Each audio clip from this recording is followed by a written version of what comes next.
Assalamualaikum sahabat. Babi haram atau tidak, kita semua tahu bahwa dalam agama Islam babi itu haram. Banyak sekali dalil yang menyatakan bahwa memang hewan itu haram. Kenapa babi haram?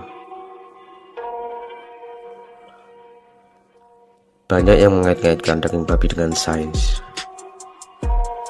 Daging babi mempunyai banyak bakteri, tapi bila kita memasaknya dengan benar-benar matang, bakteri di dalam babi bisa mati. Ada yang bilang bahwa babi kandangnya kotor. Namun, kalau kandangnya dan babinya tersebut dirawat dengan higienis, apakah masih disebut kotor?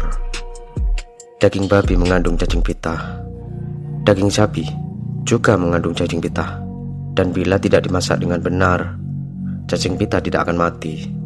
Hewan apapun itu, bila tidak dirawat dengan higienis, maka akan mengandung banyak bakteri dan kuman.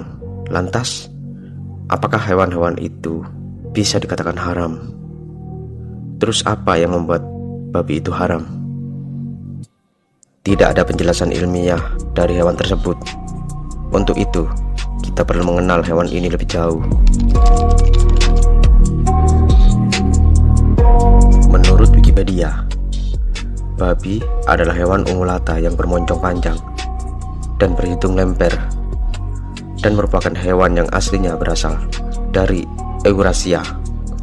Babi merupakan hewan omnivora, yang berarti mereka mengkonsumsi segalanya termasuk daging.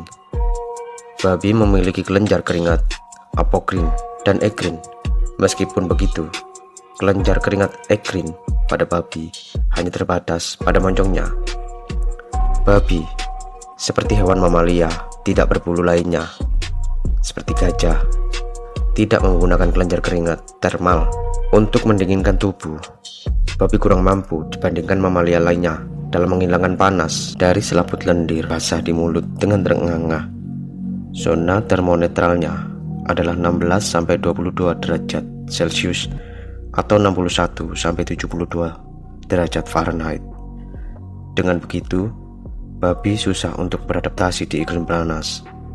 Seperti hewan yang tidak berbulu lainnya, babi sangat rentan terhadap cuaca dingin. Untuk bisa mempertahankan suhu tubuhnya, hewan ini meningkatkan metabolik melalui menggigil. Dan untuk mempertahankan suhu tubuh di dalam pencernaan, hewan ini memerlukan asupan makanan yang lebih banyak.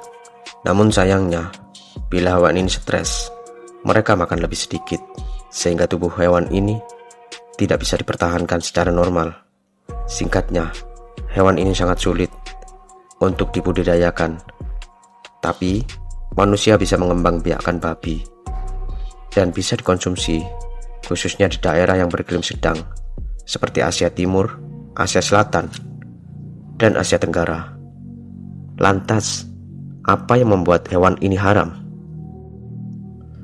Seperti yang kita ketahui, bahwa agama Islam, Kristen, dan Yahudi berasal dari satu bapak, yaitu Nabi Ibrahim atau Abraham, yang sama-sama berasal dari Timur Tengah.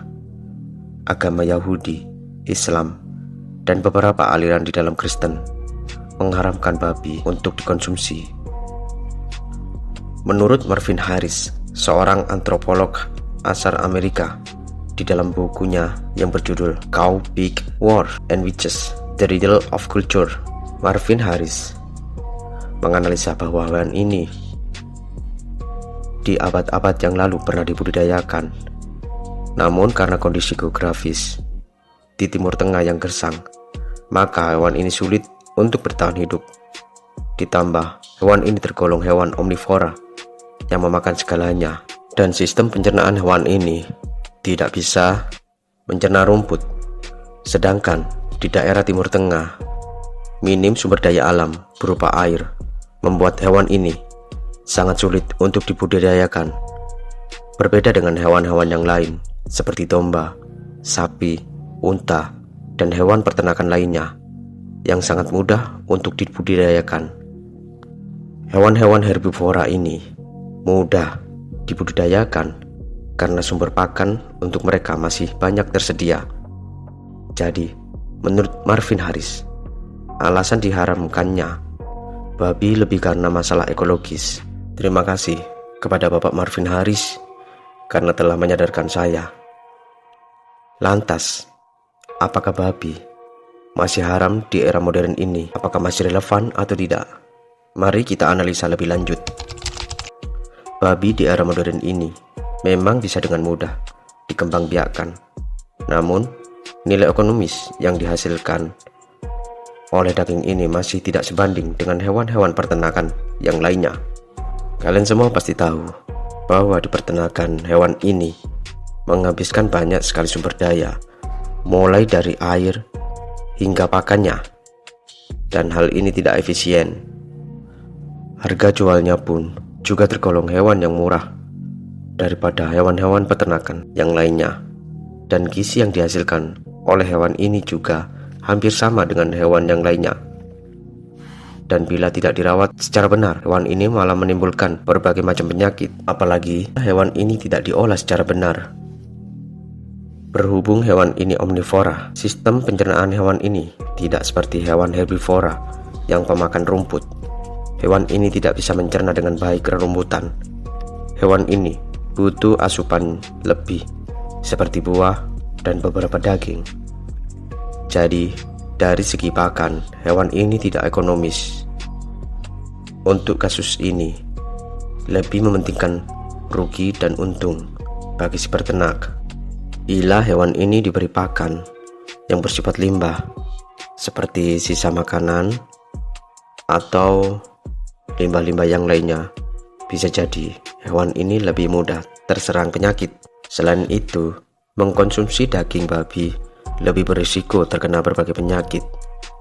Jadi memang pelarangan mengkonsumsi hewan ini bukan semata-mata hanya sebagai larangan semata, namun banyak aspek yang diperhitungkan, mulai dari segi ekologis sampai dengan bahaya yang ditimbulkan, meskipun itu hanya sedikit. Lantas, kenapa tidak memilih sapi atau hewan ternak lainnya yang lebih efisien dan tidak merugikan? Apa yang kita cari ketika mengkonsumsi hewan ini? Kalian bisa jawab sendiri. Al-Quran memang diturunkan sebagai pedoman hidup, di mana setiap hal diatur di Al-Quran, seperti halnya riba. Riba dilarang karena merugikan bagi si peminjam. Lantas bagaimana dengan babi hutan? Babi hutan adalah hewan hama, seperti halnya tikus, yang omnivora, pemakan segalanya. Tapi kalau kita tersesat di hutan dan tidak ada makanan yang lainnya, kita boleh memakan apa saja yang bisa kita konsumsi. Babi haram atau tidak, kita tidak hanya melihat dari segi biologinya saja, tapi kita perlu menganalisa dari berbagai sumber dan harus memilah-milah faedah apa yang didapat dari hewan tersebut. Lantas, kenapa babi diciptakan kalau hanya sekedar diharamkan? Hewan ini seperti halnya anjing. Anjing diciptakan haram untuk dipegang, apalagi dimakan. Tapi hewan ini mempunyai kegunaan sebagai penjaga rumah atau keamanan lainnya. Meskipun haram, anjing masih berguna bagi manusia. Terus, apa gunanya babi? Babi mempunyai jaringan-jaringan tubuh yang hampir mirip dengan manusia. Jadi, hewan ini masih berguna bagi kedokteran, yaitu sebagai bahan uji coba obat sebelum diuji ke manusia. Al-Quran sebagai pedoman hidup, di mana di Al-Quran selalu ditekankan kepada kita, jangan sekali-sekali melampaui batas, dan kita disuruh untuk berpikir. Namun, kita diberikan kebebasan dalam memilih jalan hidup kita. Tapi, dalam kebebasan ada konsekuensi yang harus kita tanggung. Sejujurnya, saya pribadi sangat berterima kasih kepada Kumailah Hakimah yang membuatku berpikir lebih dalam lagi untuk menganalisanya lebih lanjut. Terima kasih. Semoga ilmu yang saya sampaikan ini bermanfaat. Wassalamualaikum warahmatullahi ta'ala wabarakatuh.